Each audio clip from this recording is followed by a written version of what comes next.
Hi, my name is Elias, and I am the Outreach Specialist with the Family Works program.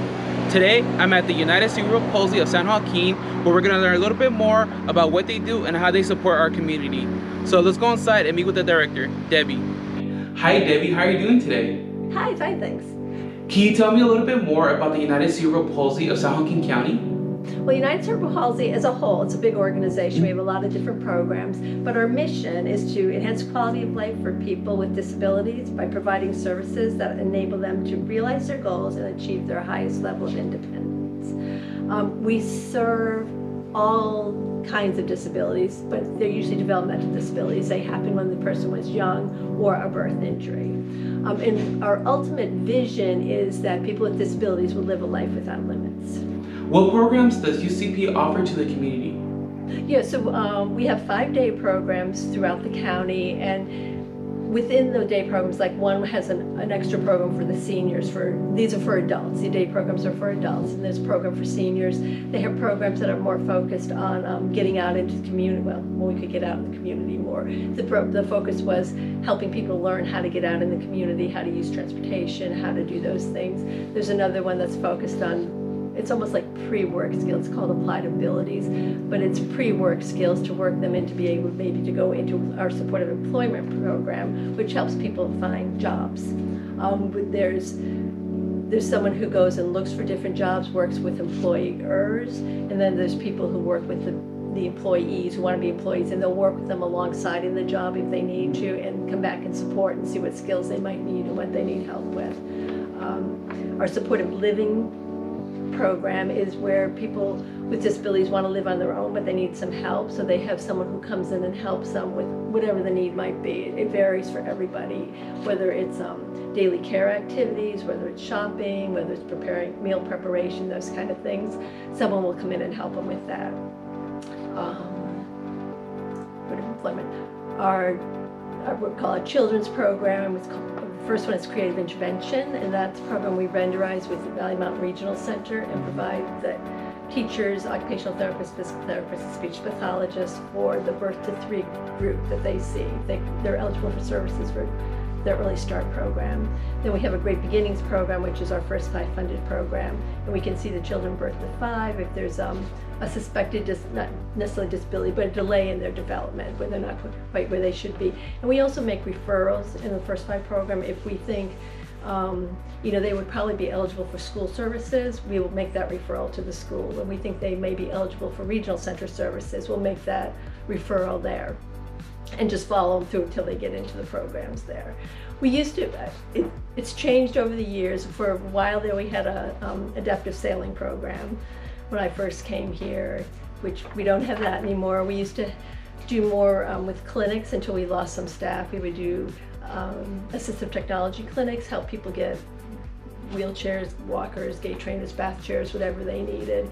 We also had a gait clinic, which was a developmental gait clinic. It just evaluated the children, how they walk, if there are things that would help them, like little braces that might help them walk better, how they could strengthen what they needed. We had a physical therapist who used to do that too.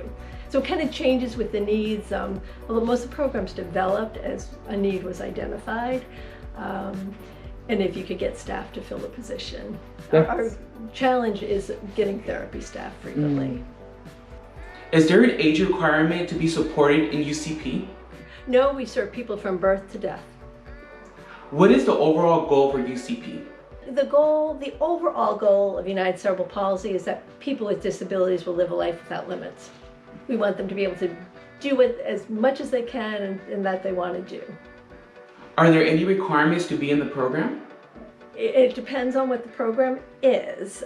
For the adult programs, usually they're part of Valley Mountain Regional Center and they need a specific service, just depending on what it is. For our children's services, for the for the program that's part of Valley Mountain Regional Center, they must meet the qualifications of that. They have to have a 1/3 delay in their development. For our Great Beginnings program, which is funded by First 5, that's a little bit looser. That's where they have a delay in their development, but it's not serious enough, like I said before, to meet the needs of regional center or a school be picked up by the school, but there's just their development isn't on target in some area, or sometimes it's the parents aren't confident that they're doing what they should do, so we sometimes come along beside them to give them the skills to make sure that their children stay where they need to be. Does UCP provide physical therapy? We provide physical and occupational therapy services. Most of our services pre-COVID are done in the home. This is our sensory integration clinic, so if children demonstrate sensory processing issues, sensory processing is just where they're overreactive or underreactive to a lot that's going on in the world, so they can't function developmentally where they should be. So we bring them into this clinic, and basically we just really let them swing, let them crash, let them climb, and hopefully that gives them enough of the stimulation that they want usually, that then they can sit and focus, then they can participate like they should participate. Is this your only sensory location? This is our only one here. Yeah, which makes it hard sometimes for, kids in Tracy need to come up here, or kids in Manteca, but usually the parents are very willing to do it if their child needs it, because it definitely helps. They can see a big improvement. How is UCP currently delivering services during COVID? Currently, I would say 99.9% of the services are done remotely. We do a lot of Zoom sessions, so we can demonstrate it. When you do that, and a lot of early intervention should be parent coaching anyway, so it's a lot of parent coaching. We do activities with them, we show them things to do, but the majority is Zoom. Sometimes it depends on the family situation, because people are going through a lot right now.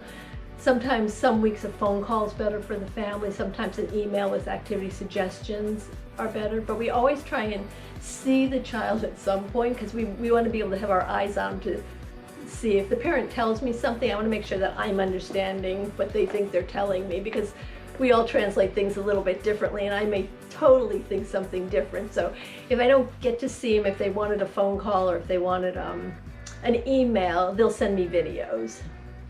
So we just try and work it all along that way. And our adult programs are doing a lot of Zoom meetings also. Some of them, supported living, they are still doing the same thing, direct service, because people need the help. Supportive employment is also doing the same thing, where they're but then they're not in crowds, it's more one-on-one. How were services delivered prior to COVID? Prior to COVID, it was all majority of it was in the home. It was definitely face-to-face, it was hands-on with the families. But usually, especially the early intervention ones, in the home. Unless they needed the clinic, then we made the recommendation they would come to the clinic. It's just, and the biggest reason is because you can't carry these swings into the home, you don't have a way to do it, or we have like the big cushions over there. They're just too heavy for us to carry into the home. Does UCP take walk-ins, or do you prefer appointments? It's really more appointment by referral usually, because our staff, our teachers, our therapists, we also do vision and hearing screenings. And those people are usually out doing something, or right now they're at home in front of their computer doing something. So we want to make sure that someone's there to help you.